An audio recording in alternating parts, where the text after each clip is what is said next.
et bienvenue sur Oseras-tu, le podcast. Nous sommes Manon et Sébastien. Après plusieurs années de salariat dans des domaines très différents, nous avons choisi de chambouler nos vies et de tout changer. Aujourd'hui, nous accompagnons les personnes audacieuses à exprimer cette partie d'elles-mêmes pour qu'elles osent, elles aussi, changer leur vie à leur façon. Seuls, à deux ou avec nos invités, nous allons te partager des parcours inspirants, des retours d'expérience et aussi plein d'astuces et d'idées pour t'aider à oser réaliser tes projets et vivre la vie qui t'épanouit. Tout ça dans la joie et la bonne humeur, alors installe-toi confortablement et bonne écoute. Salut à toi qui m'écoute et aujourd'hui on va parler d'approbation. Si tu ressens souvent un besoin d'approbation ou si tu as régulièrement ce désir de validation qui semble un petit peu contrôler tes actions et tes choix au quotidien, écoute ce podcast, je pense qu'il va pouvoir t'intéresser. Déjà, qu'est-ce que le besoin d'approbation ?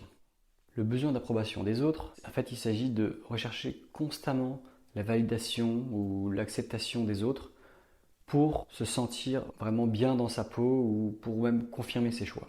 C'est un sujet qui est assez important et qui n'est pas trop abordé, je trouve. Et essayer de se libérer de ce besoin d'approbation va pouvoir changer radicalement ta vie. Ça va te permettre d'agir avec plus de confiance, de clarté aussi, et finalement de te rapprocher de décisions et de choix qui te correspondent réellement. Alors déjà, pourquoi on cherche l'approbation des autres ? Parce que c'est bien beau tout ça, mais on aimerait bien savoir pourquoi. Premièrement, il y a la racine psychologique, via la sociabilisation et l'enfance. On n'est pas sans savoir que dès notre plus jeune âge, on apprend que l'approbation des autres, c'est un peu synonyme de sécurité et d'acceptation. Exemple tout simple, les compliments, les éloges des parents ou même des profs, des enseignants. Lorsque tu fais des bonnes actions, renforce ce besoin. Également, sur ce sujet-là, on va parler rapidement d'évolution et de besoin d'appartenance. Donc sur le plan évolutif, être accepté par un groupe, c'était vraiment crucial pour la survie. Quand on réfléchit par rapport à nos ancêtres il y a très longtemps, être seul était synonyme de mourir, puisque la vie était très difficile. Pour se nourrir, etc., il fallait être en groupe. Pour survivre et se protéger, il fallait être en groupe. Et donc notre cerveau, c'est quelque chose qu'il a ancré au plus profond de lui-même. Et aujourd'hui, ce besoin persiste, même si maintenant notre survie, bien évidemment, ne dépend plus de l'approbation des autres. Maintenant, on va parler des effets négatifs du besoin d'approbation. Premièrement, déjà, il va y avoir une perte d'authenticité. Bien évidemment, on risque de ne plus agir en accord avec nos véritables valeurs, nos désirs, nos volontés. Il y a aussi une grosse partie de stress et d'anxiété. Un besoin constant de validation va générer de l'angoisse et du stress, puisqu'au final, on a l'impression qu'il n'y a pas grand-chose qui dépend de nous. Et à partir du moment où on n'a pas le contrôle sur les choses, c'est là où on va commencer à avoir du stress, de l'angoisse, de la peur, parce que tout simplement, ça ne dépend plus de nous. Il y a aussi un point qui est important, c'est le blocage dans la prise de décision. On va avoir tendance du coup à hésiter à agir, de peur de ne pas plaire ou de décevoir notre entourage ou autre. Exemple tout simple, je suis plus heureux dans mon boulot, j'aimerais me reconvertir, je suis très proche de ma famille, mais je sens qu'ils sont contents du métier que je fais, ça les rassure, etc.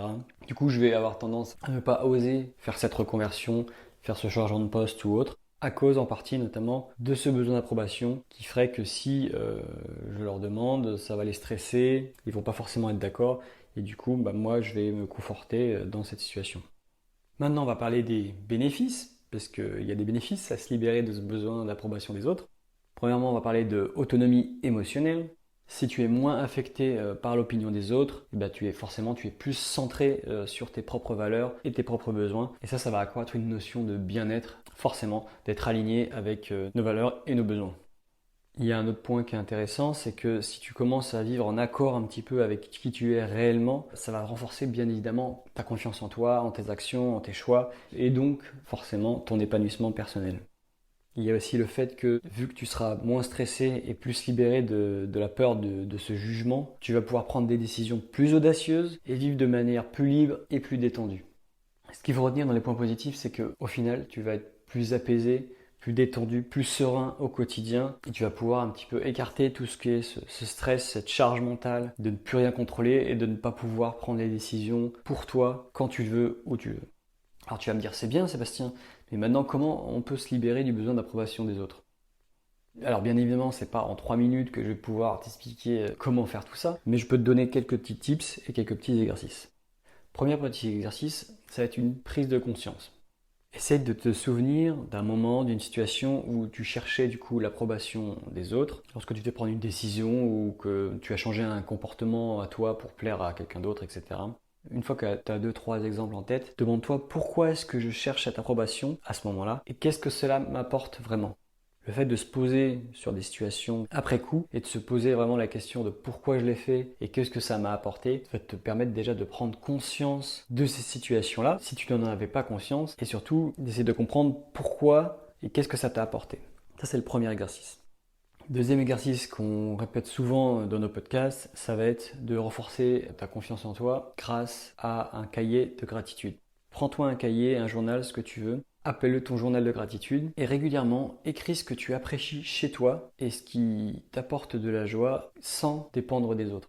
Alors au début, ça peut être un exercice qui peut être pas si facile que ça. Mais voilà, de temps en temps, prends le temps d'ouvrir ce cahier et de noter vraiment ce qui te plaît chez toi et ce qui t'apporte de la joie sans dépendre des autres. Ça va renforcer le fait que tu puisses prendre des bonnes décisions pour toi. Donc n'hésite pas après à le relire de temps en temps, ça va te faire du bien.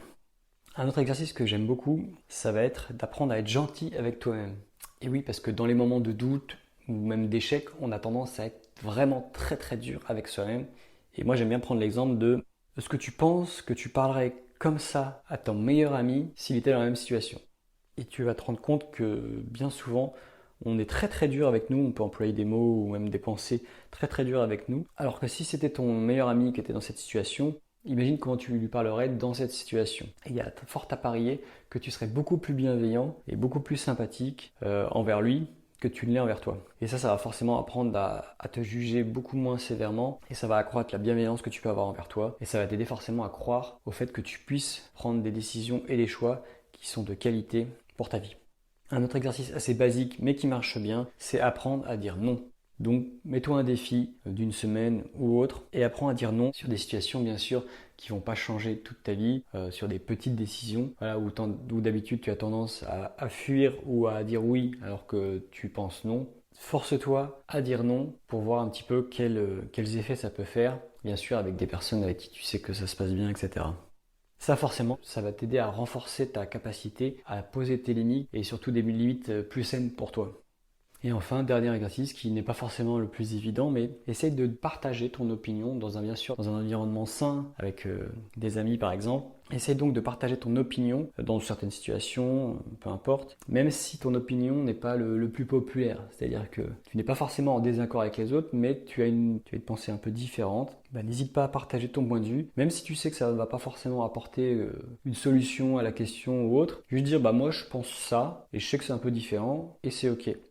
L'avantage de ne pas entrer forcément en contradiction avec les autres en donnant une pensée qui va à l'encontre des autres, ça va te permettre déjà d'apprendre à t'affirmer sans pour autant être rentré en potentiel conflit avec les autres. Juste dire moi je pense pas oui ou je pense pas non, je pense ça et voilà. Et vu que ce sera quelque chose de relativement neutre, ça va forcément engager soit une discussion, mais ça va pas te mettre en porte-à-faux ou ça va pas mettre un malaise ou quoi. Et ça va permettre de prendre confiance en soi et apprendre à affirmer tes positions et tes envies, tes choix, etc. Pour finir, j'ai envie de te dire que la vie est précieuse et bien trop courte pour être vécue selon les attentes des autres. J'ai envie également de te demander quelle est la prochaine action que tu vas faire, quel est le prochain exercice que tu vas mettre en place justement pour commencer à botter en touche ce besoin d'approbation. Car je te le répète, ma devise maintenant est un podcast qu'à écouter, une action mise en place. N'hésite pas du coup à me le mettre en commentaire. J'espère bien évidemment que cet épisode t'a plu et que j'ai pu t'apporter un maximum de valeur. Pour moi, c'est toujours un plaisir. Si ça t'a plu, bien évidemment, n'hésite pas à nous mettre 5 étoiles sur ta plateforme d'écoute. Nous, ça nous aide bien évidemment au référencement et ça nous fait également plaisir. Mais ce n'est pas un besoin d'approbation puisque dans tous les cas, on va continuer. Je te dis à bientôt pour un prochain épisode. C'était Sébastien d'Oseras-tu. Ciao!